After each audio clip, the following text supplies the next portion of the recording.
El viernes de la semana pasada fue arrestada Rosana Baldetti, una mujer que había sido vicepresidenta de Otto Pérez Molina, que llegó al poder en el año 2012 y que además debería entregarlo en enero del próximo año. Las elecciones son dentro de 2 semanas, en menos de 2 semanas. Pues resulta que fue acusada de formar parte de lo que se llama La Línea, que es una trama de corrupción consistente en que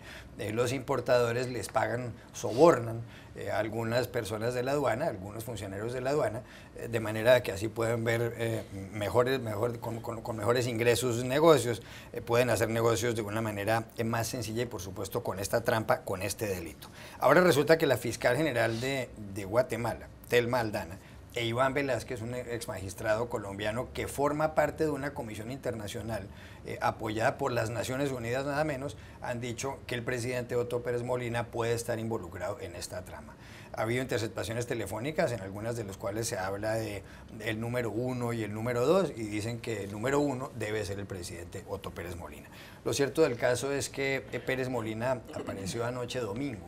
en una alocución que grabó y dijo que él no va a renunciar, que él simplemente se va a someter al Estado de Derecho y aparentemente lo que pretende el presidente Pérez Molina es que se le siga un procedimiento para que se le quiten las inmunidades o se le retire la inmunidad en el Congreso, en el Poder Legislativo. Hay 2 puntos adicionales: la Iglesia Católica está contra Pérez Molina y el empresariado, lo que llamarían en España la patronal, está también contra Pérez Molina. ¿Qué puede pasar con Pérez Molina? ¿Debería renunciar Otto Pérez Molina? Francamente yo creo que no. Es decir, evidentemente las acusaciones que está haciendo la fiscal general Telma Aldana y las acusaciones que está advirtiendo de la probabilidad, porque así lo dijeron, es probable que haya alguna participación por parte de Iván Velázquez, son muy serias, ¿no? Evidentemente implican altos círculos del gobierno, como hemos visto en los últimos meses, cada vez más personas de ese círculo cercano están siendo involucradas o implicadas. Aparentemente no ha habido todavía ninguna sentencia resolutoria, es decir, todo está en marcha, es un proceso judicial y probablemente lo oportuno es que el presidente, si él dice que no ha cometido ningún ilícito, se le dé el beneficio de la duda y bueno, sigue el trámite normal. Como dices, evidentemente eso implicaría primero un proceso a través del cual se tendría que despojar de su inmunidad. Sabemos que el país está inmerso en todo un proceso electoral, va a haber elecciones el mes próximo, él debería mantenerse en el poder hasta el mes de enero. En mi opinión personal se deben desahogar todas las pruebas y los fiscales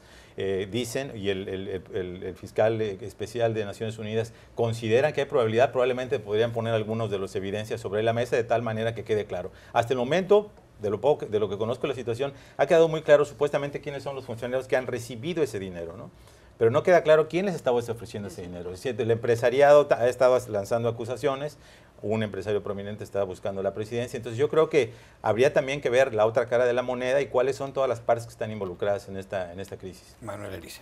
Bueno, yo creo que en este tipo de la corrupción siempre existe en todos los estados. Aquí da la impresión de que si se confirma lo que se ha ido publicando y se ha ido sabiendo al respecto, puede haber una corrupción institucionalizada, es decir, de una gravedad tal que afecte directamente al presidente del país. Efectivamente, claro, siempre desde la distancia y sin saber exactamente los detalles de lo que se le puede acusar al presidente, estamos hablando de la detención reciente de la ex vicepresidenta del país y, por tanto, de una enorme gravedad. A partir de ahí, hombre, yo creo que siempre hay que intentar separar las responsabilidades judiciales de las políticas. Es verdad que estamos en un proceso que se inició, yo creo que en abril, donde se ha ido produciendo una serie de detenciones, se ha ido, digamos, avanzando en esa investigación, pero ya el hecho de que esté detrás Naciones Unidas, detrás de esa comisión, y el hecho de que la propia Fiscalía esté acusando al presidente,